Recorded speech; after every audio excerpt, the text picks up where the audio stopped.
As the royalty wraps up for the summer, we take a look back at the most thought-provoking stories of the past year.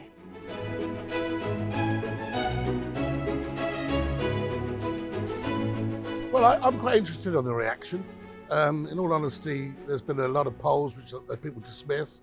But the young people are a bit apathetic about this. There's definitely a generational no question. divide, And I think if there? people say there isn't, they're talking nonsense. I think that the crowds that are here made the effort to come here. A lot of them from all around the world are going to cheer. Of course they are.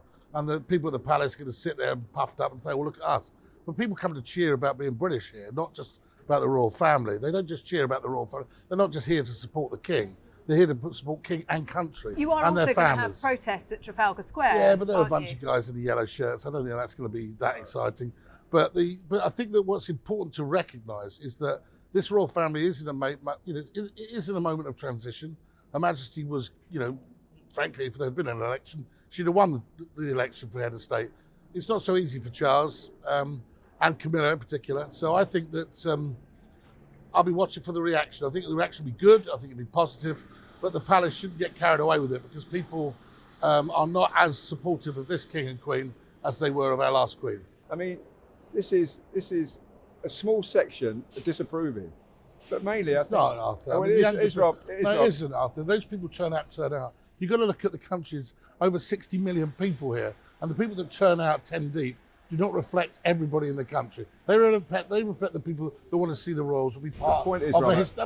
Let me finish, Arthur. The fact is, the young people are apathetic. They've got a lot to do. Well, apathetic or want to see an elected Well, they head of don't. And we state. haven't really got an elected prime minister, have we, at the moment? So I'm not sure they know what that is about. Well, the thing is, you say that, Rob, but before he became king, that crowd in Bolton would have been. I think you got rose-tinted glasses, mate. Well, that's honestly. maybe true, but I'll go out there in the street. He's a good man. I like him a lot. I think he's great. He's not Her Majesty the Queen. He's got a lot to do. And Camilla in particular is not liked in the way that would have been liked if it had been Diana.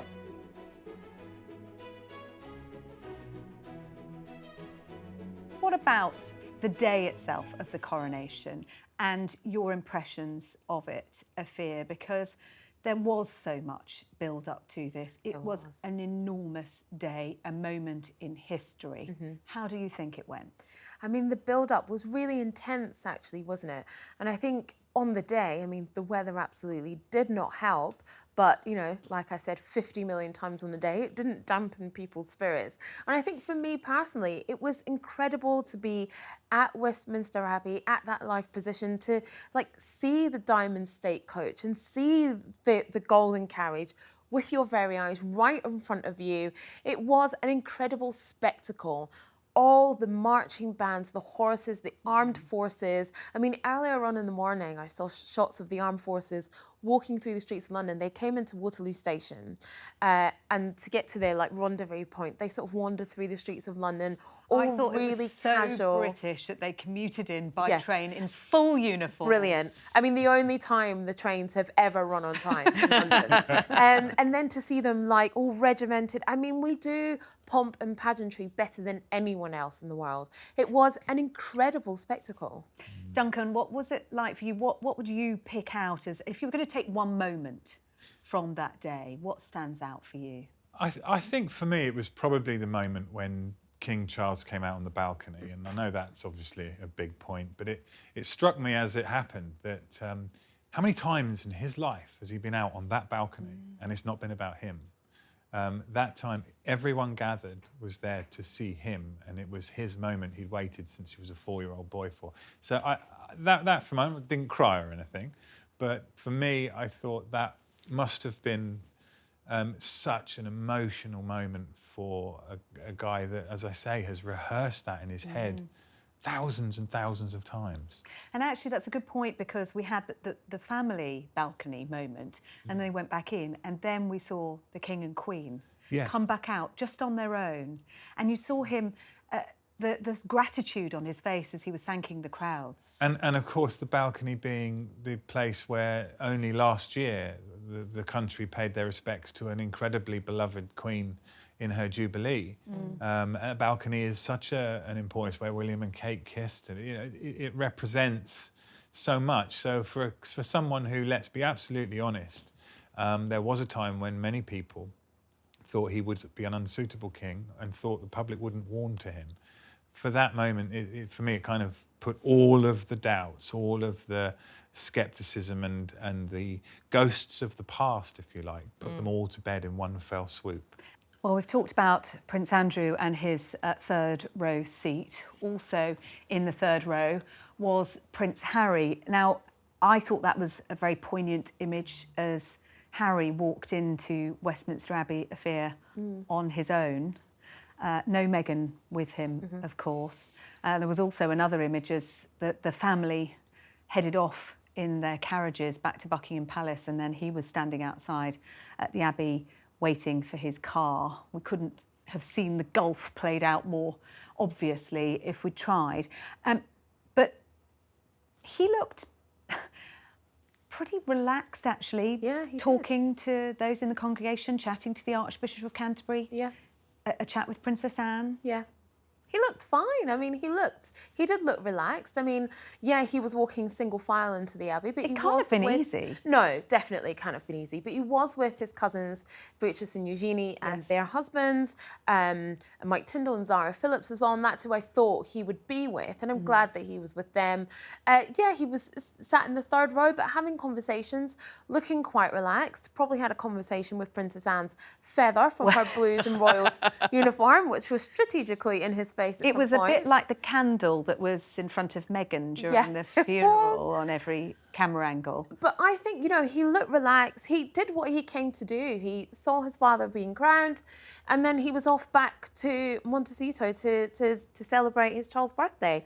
And I think, yeah, I mean, honestly, there was something like 68 stories written about him on, you know, over the course of the weekend. But there really wasn't much to say. He came, he saw, he went home, and it was fine. And if you take Harry at his word, let's be honest, that's a reminder for Harry of the institution that he is so pleased to be away from and living in Montecito. I mean, this is what he's saying.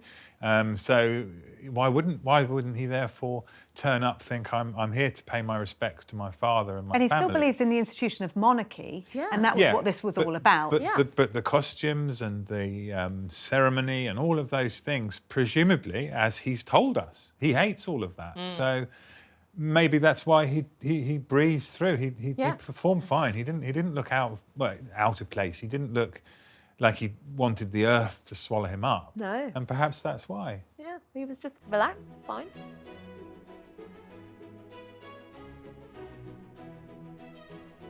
Let's bring you up to date with the latest on the Windsor Mansion merry-go-round now. Prince Andrew is refusing to leave his residence at Royal Lodge, it's been claimed. He allegedly fears the royal family might switch off essentials such as gas, water and electricity to get him out of the home he has lived in since 2003. What do we think? Could King Charles really turn out the lights?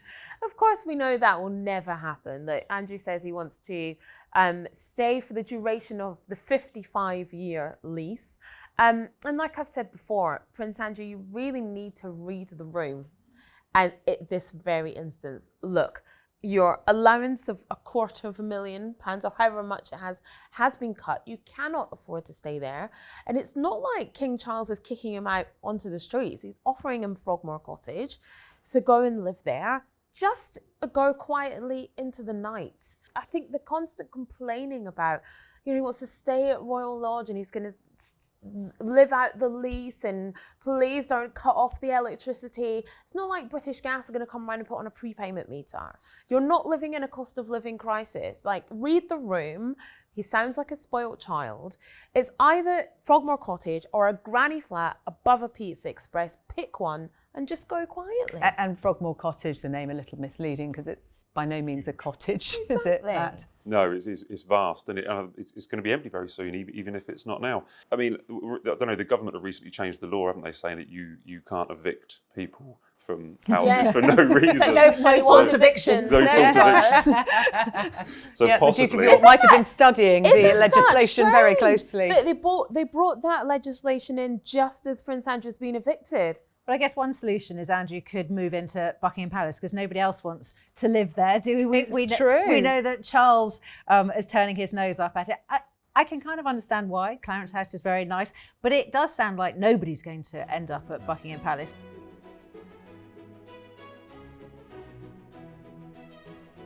Now, first of all, I'd like to get everyone's overarching conclusions from reading the book. Dickie, I'll start with yours.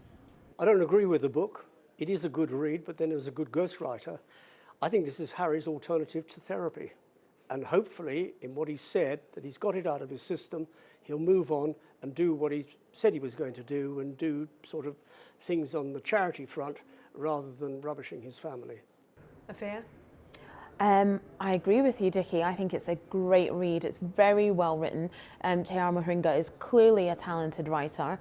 There's some great stories in there. It's clear that Harry is well travelled, has done everything, and is happy to tell us about it. And I really enjoyed reading it. What about you, Julia? I refuse to read it. I don't want the spare copy lying around the studio. I'm going to hand it out to someone on the street if I need to. I've read enough of the excerpts and the claims, but I think it's a top-up to his therapy, of which he's had far too much, in my view. Well, that is what my panel think. Here's what the public think. 41% of people in a new poll since the publication of the book believe that Harry released it to make money, and his and Meghan's approval ratings have dipped even further since the publication. Also, according to the polls, Princess Anne is now the most popular royal, marginally ahead of William and Kate. So it is clear who the public have sided with, isn't it, in this country at least, Afia? Yeah, it does seem to be clear, doesn't it? I mean, I think when it comes to people saying that Prince Harry wrote this book to make money, well, of course he did. You know, writing a book is not easy. It takes a lot of time. And yes, you're going to do it to make money. He talks about his high security costs. Well, is it making money or is it his truth? I think it's both. I think it's both. You know, I think he wanted to get across his side of the story, and he felt the best way to do that was through a book, and he has to make money for his family. He's not going to write it for free. He doesn't have to make money for his family. He inherited 20 million from his mum. Well, he does need to make money for his family because he has quite high security costs. He keeps saying that it's very, very important for him to keep his family safe. That's paramount. And his security costs are upwards of £6 million a year. So he does need to make money. And he did that through writing this book and putting out what he feels is his version of the truth, is telling his side of the story. And, you know, yes, I think it will get people's backs up because they think that he shouldn't be lifting the iron curtain of what goes on in the royal family, you know, that he should be keeping it all secret. He's decided to do the opposite. It's totally up to him. But I also feel that, you know, if people don't want to read it, you know, they don't have to. It's not by force. They can just not engage in it. I'm heartily sick and tired of the Count and Countess of Montecito coming out with my truth.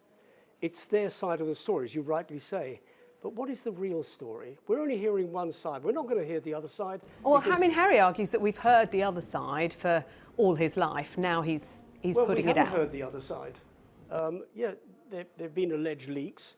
But we haven't heard the other side. The other side is not going to respond because they're not going to contribute to the narrative, because what you end up with, well, if you deny something, a good reporter will say, well, what is the truth? And it like a rolling stone gathering moss, it'll go on and on and on. He's written his story. Now he needs to do what he said he was going to do, move on.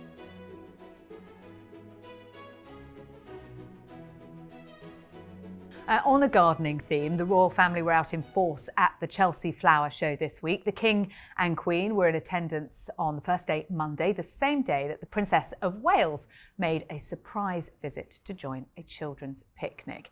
Now, Afia, some royal watchers expressed concern that perhaps the Princess of Wales being there on the same day as the King and Queen overshadowed their visit. Do we buy into that? Absolutely not. Look, it was a surprise visit made by Catherine, the Princess of Wales.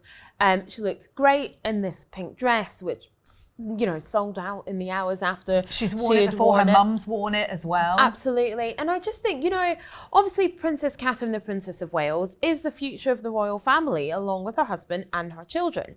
And of course, people are going to be interested in this glamorous woman who charms people wherever she goes. And I don't think actually it's about her overshadowing the king. She is putting her best foot forward for the whole royal family. And the future of the royal family is the Waleses. And we are being presented with the King and the Queen and the Prince and the Princess of Wales as a foursome. It's like they're taking the monarchy forward, all four of them at the same time. We can expect to see much more of Princess Catherine and of Prince William and of their children going forward. I don't think she overshadowed the King at all. I think they're working in tandem, actually. Daisy, there's a big difference, isn't there, to the Charles and Diana days, where we know that led to tensions because everybody wanted a piece of Diana. Charles is now secure in his own position. Exactly. Charles is the king. He is in his 70s. He knows that ultimately the buck stops with him. And it is very different to back in the days when Charles and Diana would go on royal tours and all the crowds would swarm towards Diana and leave Charles as a sort of rather lonely, ignored figure on the other side of the road. Things are different now. And in some ways, the only thing I would disagree with Afia is that Catherine did overshadow the King and the Queen, but that it will not have been a coincidence, and people won't have minded that. There is absolutely no way that Charles and Camilla didn't know that Catherine, or those around them didn't know that Catherine was going to the Chelsea Flower Show. Of course they will have known she was going, and they will have expected her to overshadow them, because that's what she does. She sells newspapers, she sells the royal family, she's the brightest star in that brand. She's going to overshadow everybody.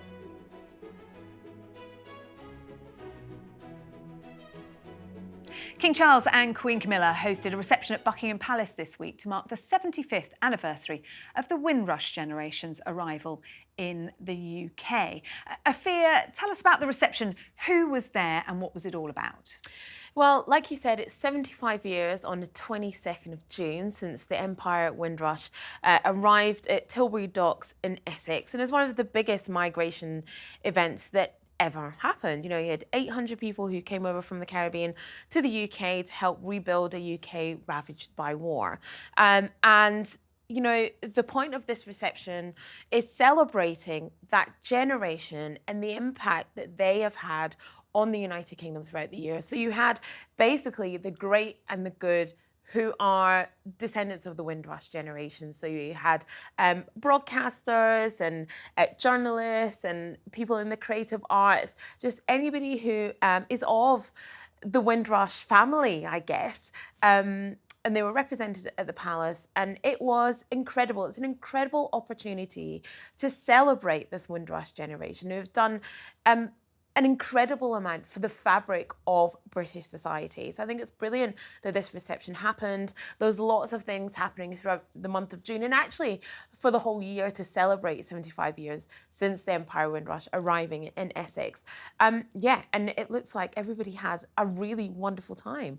You know, lots of people wearing green, colours of Jamaica. It just looked The Queen glorious. was wearing green, wasn't she? She was, yeah. And it just looked glorious. They had a great day for it. I love the idea of celebrating too. I think that's a great word, because I feel like so much in not only your news but my news, migrants. It's very negative. It's negative, Yeah. and this was a moment to show what coming together can do, and to remember that. And I love that the king and queen made that a priority. Plus, the treatment of the Windrush generation has been difficult, to say the least. And Afia talking about a celebration.